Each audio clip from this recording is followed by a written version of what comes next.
Shri Harikrishna Heights येथे अत्यंत व्याजबी दरात 25 अमेनिटीज आणि प्रशस्त पार्किंग सह 2 आणि 3 BHK रेडी पोझिशन फ्लॅट्स उपलब्ध। बुकिंग साठी संपर्क पार्श्वनाथ प्रोजेक्ट 9090787833।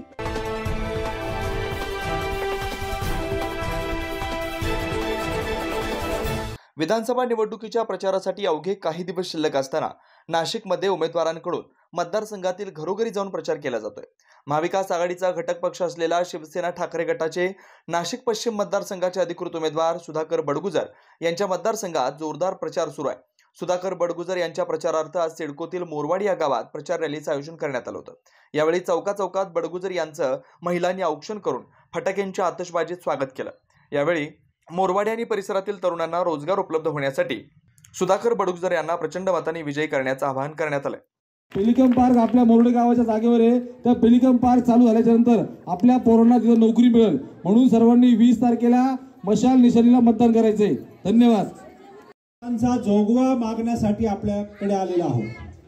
गेल्या 10-15 दिवसापासून मी स्वतः सुधाकर भाऊ बरोबर त्या ठिकाणी फिरतोय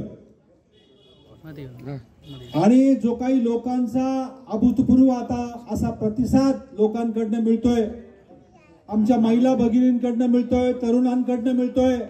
लोक स्वतःहून घराच्या बाहेर येतात,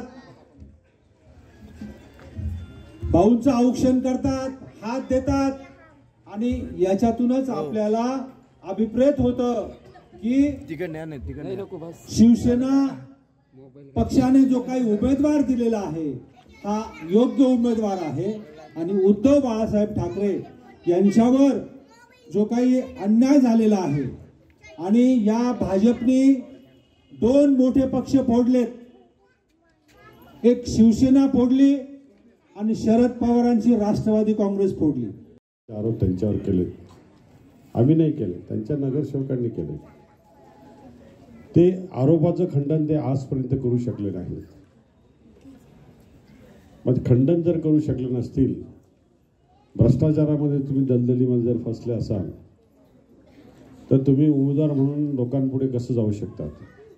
या तुमच्या उमेदवारीवरतीच प्रश्नचिन्ह जनतेने निर्माण केलं आहे। जनता शून्य आहे। या सातपूर आणि अंबड MIDC मध्ये 2800 कंपन्या आहेत, परंतु 2800 कंपन्या असून सुद्धा या मतदारसंघातील युवकांना बेरोजगारीचा सामना करावा लागतोय। माझ्या मतदारसंघामध्ये 2800 कंपन्या असून माझ्या मतदारसंघातील युवकांना बेरोजगारीचा सामना करावा लागतो, हे चित्र काही बरोबर नाही।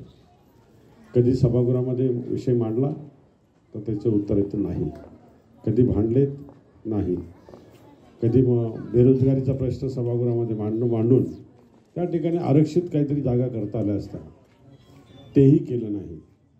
एखादा मेगा प्रोजेक्ट या ठिकाणी महिंद्रा मायक्रोसारखा जर ह्या परिसरामध्ये आला असता तर अनेक बेरोजगारीचे प्रश्न त्या ठिकाणी सुटले असते, तेही केले नाही। मग तुमच्याकडनं कुठली अपेक्षा करायची? बरं, तुम्ही जनतेच्या अडीअडचणीच्या काळात उपयोगात पडले नाही।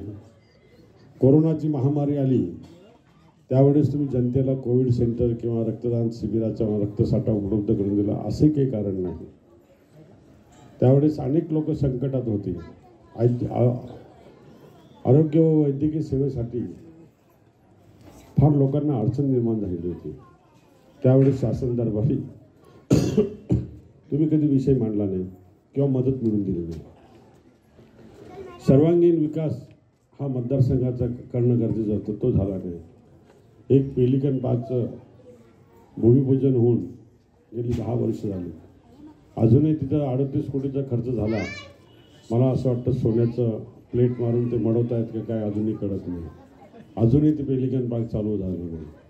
म्हणजे किती निष्क्रियता तुमच्या किती कामाबद्दल बोलावं ते किती कमीच पडेल, परंतु आम्हाला आरोप करण्यापेक्षा आम्हाला कामं करायची। या प्रचार रॅली प्रसंगी महाविकास आघाडीचे घटक पक्ष असलेले काँग्रेस, राष्ट्रवादी शरद पवार गट, शिवसेना ठाकरे गटाचे कार्यकर्ते, पदाधिकारी मोठ्या संख्येने उपस्थित होते।